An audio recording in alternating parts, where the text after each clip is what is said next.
எதனால நீங்க பாரப்படுறீங்க? இப்ப சொல்லுங்க. எந்த காரியம் உங்களை மிகவும் வருத்தப்படுத்துகிறது அதை சொல்லுங்க. எது உங்களை மிகவும் பயமுறுத்துகிறது அதை சொல்லுங்க. அவர் ஆபிரகாமின் சந்ததிக்கு உதவியாக கை கொடுத்தார் என்று வேதம் சொல்லுகிறது.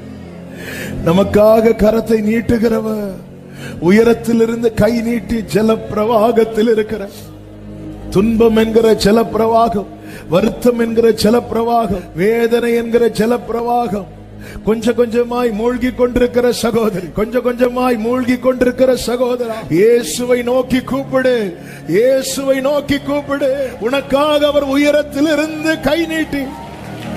ஹalleluya. மனம் திறந்து பேசுங்க ஆண்டவர்ட்ட, மனம் திறந்து பேசுங்க. உள்ளம் அடைக்கப்பட்டு உதடு மாத்திரம் திறப்பதல்ல, உன் உள்ளம் திறக்கட்டும். ஹalleluya.